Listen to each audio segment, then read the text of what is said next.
News is Austria's largest news magazine, reaches 11% of the population, some 750,000 readers, belongs to the Grüne und Jahr publishing house, and is definitely a print product. We earn our money with print and are one of many publishers who are finding it difficult to adapt to the new information society because our business model is based on print magazines. We have a website called News.at, which is profitable, but much smaller compared to the print product. The editorial office is also smaller, involving less editorial energy and input than the print magazine. This is a common situation because publishing houses are slower than they should be in adapting to the new information society. If you take a closer look at what is online, via Twitter and Facebook, for example, then the major share is from conventional editorial offices, because they have not yet found a replacement for professionals in fixed employment positions in the editorial offices. This is work, researching, investigating, writing and processing information. But what is becoming evident is that journalism will have to undergo extensive changes, because otherwise it will cease to exist in many instances. And that would be a shame, because journalism is more important than ever in these times of major changes and transition. We are confronted with a new information landscape with blogs and social media. In Austria, 1/3 of the population is on Facebook, reading and writing there. And online journalism is currently a model that does not generate any real profits. In other words, online pages do not represent a major business model and are not making significant sums of money. These models carry themselves, but are not really profitable. We have to learn how to deal with this. What is evident in this environment is that we believe ourselves to have a unique selling proposition. And I say we, but it does not apply to me, because during my career as a journalist, it was not the case. But I see it again and again with older editors-in-chief. They grew up in a world in which they determined what people would be talking about the next day. The editor-in-chief of a major daily would make a selection of what had happened the day before. This appeared in the newspaper, and this is what people would talk about.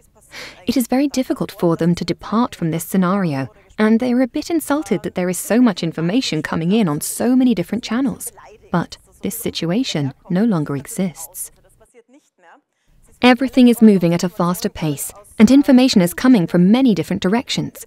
This also means that news agencies that used to be there for the print newspapers have lost this status as well.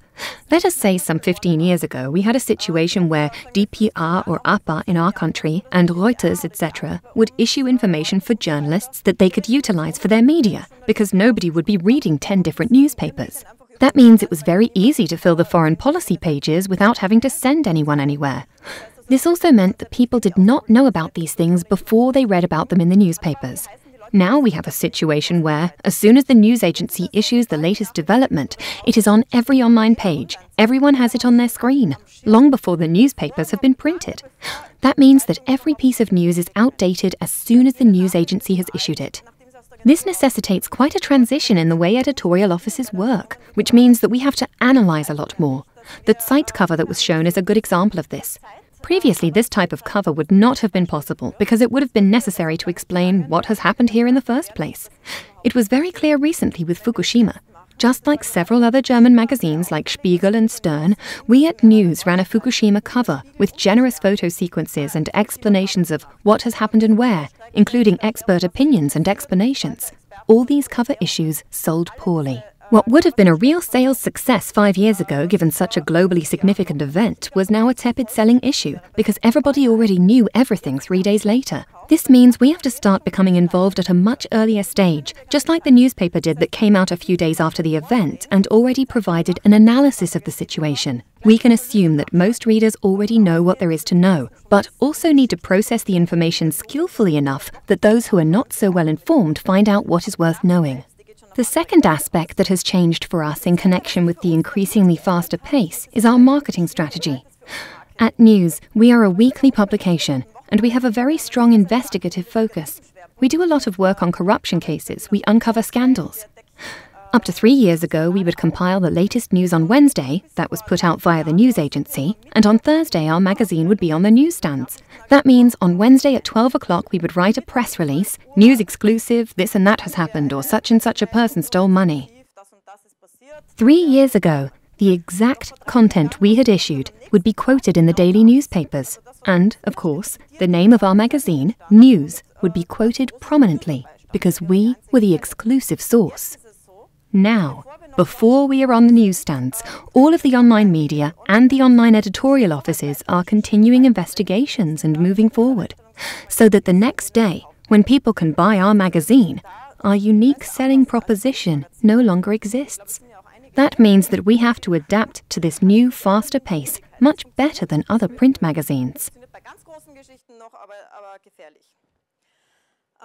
The third aspect has to do with distribution and business models. Our business model remains print. iPad offerings did not take off as everybody expected. This was a bit of an expectation of salvation, an electronic medium where people are willing to pay for content. But we are not making a lot of money from these readers. Web is free, and there are only a few players who can afford to demand payment for content. I have subscribed to the Financial Times, and I pay for The Economist and the New York Times. But those are global brands. I would not subscribe to Süddeutsche Zeitung, because for me, as an Austrian, there is just not enough relevant content for me, as opposed to the Financial Times that I quite simply need and have to know about. We are challenged to find a business model. Although the foundations are crumbling, we need a way to guarantee journalism that works for readers and not for the advertising industry. There is a risk now that readers are no longer paying, but the advertising industry is paying, that we will just be producing an environment, a backdrop. And that would be the worst thing that could happen to us, because we would be eroding the foundations of our own business. If we no longer produce a more than 90% share of what readers are interested in, and then maybe do some specials for the advertising industry, then we will degenerate to mere environment and content suppliers. And that would not do justice to the role of journalism that we need in this day and age. Just how we will achieve this is an open question for me. There are so many different models, such as crowdfunding journalism, where people pay reporters directly and finance a reporter's journey. There are different pay models where you press a button on a blog and then pay a cent to this blog. But there is not really anything in place yet that really works. And finally, there is a major challenge that is being overlooked somewhat, whereby the narrative structures are undergoing tremendous change. There are long texts on the internet, utilizing the form of narration that we have had since antiquity, a continuous epic narrative with a beginning and an end and a narrative structure. That is the way we have always done things. In the meantime, things have become shorter. People read far longer texts in the newspapers in the 60s than they do today.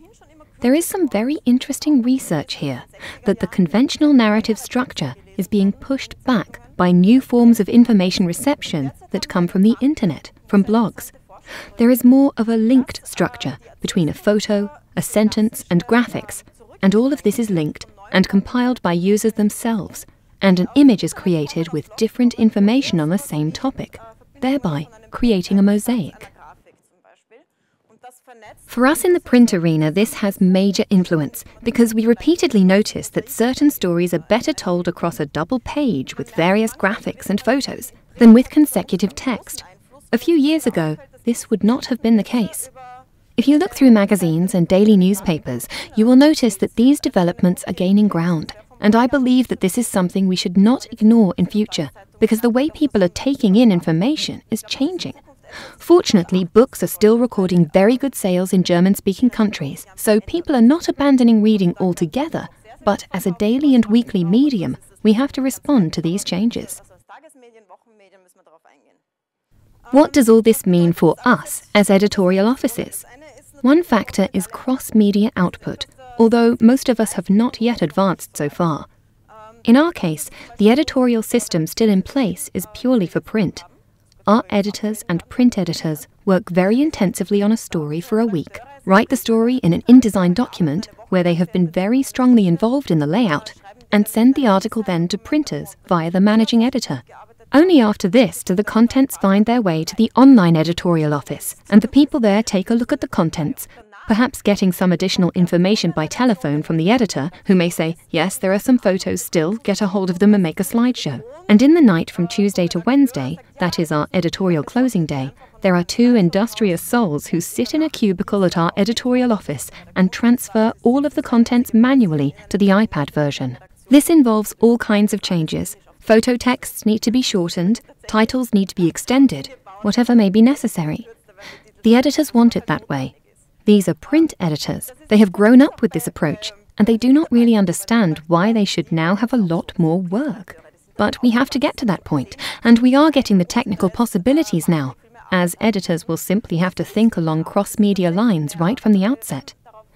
First of all, the editor has to think up the story in such a way that it functions on various channels, and the editor also has to input the contents himself at some point.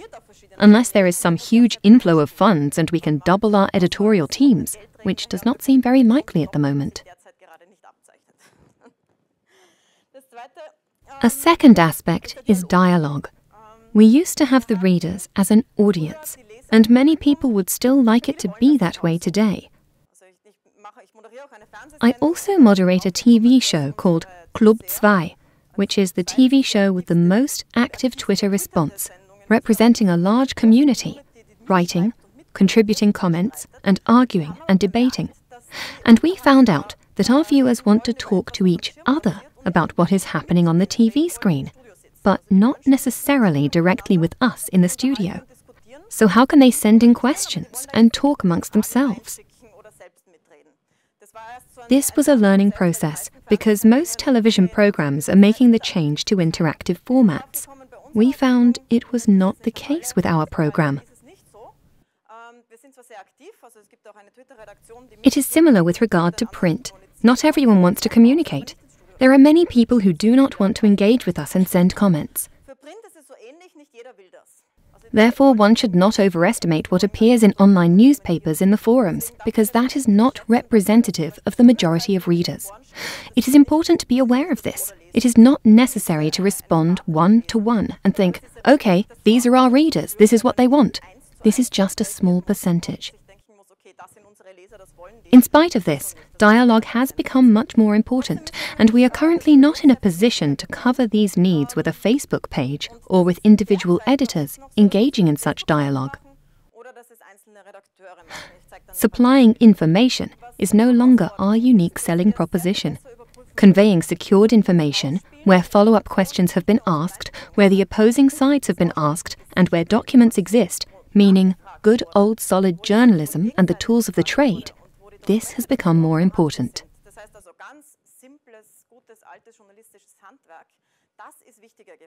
And in the last years, things have run downhill pretty fast. Naturally, I don't know what the situation is like in Germany. They have better staffed editorial offices. I will show you an example that exemplifies both aspects. This is a photo from Barcelona from the breaking up of a demonstration. You can see a person in a wheelchair and a policeman with a baton. For the first time, with today's demonstrations in the Arab regions as well as in Europe, we have a situation where every third person who is participating has a telephone, enabling photos to be taken that are immediately placed online. This is entirely new and has resulted in a situation where, although these demonstrations in Spain were totally ignored by the mass media for days, the news had spread, and the movement had gained ground nevertheless, and we became aware of the fact that they really don't need us anymore. What used to be so important for a movement, people doing press work, etc., getting seen on the front pages, getting into the media, all this has been totally relativized, because the social networks are the medium themselves. This picture was put on Twitter directly after it happened, and the written message was that the policeman had beaten up the person in the wheelchair. Within 3 hours, this item attracted 800,000 views, and that is easily the coverage of a large medium. A major print newspaper may not even have as many readers as would take a close look at such a photo. On the other hand, this photo tells a false story, because it looks like the person in the wheelchair was beaten up, but in reality, it was someone standing behind them. But for a long time, nobody took the trouble to ask the person in the wheelchair. Finally, a journalist investigated and spoke to the person, who said, "No, it was not like that." So, on one hand, there is this decline of conventional media, and on the other hand, we can see exactly how important it is that professional journalists follow up with questions, especially because sometimes fringe interests are being pursued in such cases. The title of the event is very well chosen: Dream, Nightmare, Crossmediality. Naturally, logically, it is all three. It has a lot more advantages, and it is reality, although we may not have caught up with things yet. This deluge of information is a nightmare, but it has many advantages. I am going to explain how we use social media. I mainly use Twitter. There are 3 ways of using it. One is to provide information. This is my Twitter list, and it is called Media, where I compile various media that are providing information. I can hop across the globe from El País over to Le Monde. Here I have Wirtschaftsblatt, individual journalists, NZZ, Welt Online, and I can also see individual editors and what they are doing at that moment. I can conveniently follow what they put online. The second is the use as an ingenious investigation tool.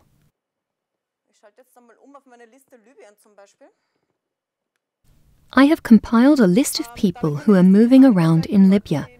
There are media representatives, bloggers, activists, people on the rebel side, and some anonymous people, all of whom are in motion and are writing about their experiences. In this way, whenever something's happening, one can follow in real time. This provides a much closer picture than if I have to wait for CNN or Reuters to start reporting. And it provides a different kind of access to information. The revolution in Iran was an instance where I made good use of this.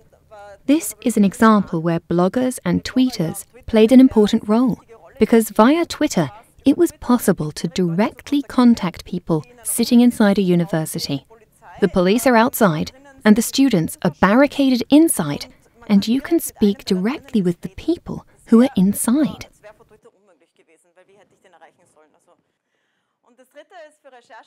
And the third is doing some research and investigation. I use this often to look for statements or to look for people who are affected by a certain topic. In one instance, I simply asked about a cafe in Munich, and within 10 minutes, 15 people wrote back about the best place to meet. In any case, I had the kind of information you can only get from individuals within a short period of time. Of course, I can Google something via Google Map, but only people who live there can recommend the right cafe. In conclusion, I believe that journalism will become more important. Today, it is very important. There are people who ask questions and investigate as a profession and process this information and keep an eye on the ongoing developments. As journalists, it is important to build trust. Look at the pay models. You need genuinely good brands and a good name, and these 2 factors have to be cared for. Mistakes travel very quickly, and fortunately, there are a few media watch blogs that keep a close eye on journalists. That means we have to revert back to our basic journalistic skills and strengths. Media have to contribute more of their own work in these new landscapes, must do more investigative work. Therefore, we have also expanded the investigative departments. Photos, reporting on location, people who are sent on special assignments, who are trustworthy. This is also becoming more important. By contrast, the mere compiling of items issued by news agencies is becoming negligible. We have to deliver analysis, the investigations, research, analysis and evaluation of information in order to provide some guidelines in this whole deluge of information. For the editorial offices, this means we have to change the way we think and work. This will be difficult because we will have to learn to not only think along cross-medial lines, but also to work that way, and to establish this as a structure in the editorial offices. That is our challenge at News for the next year.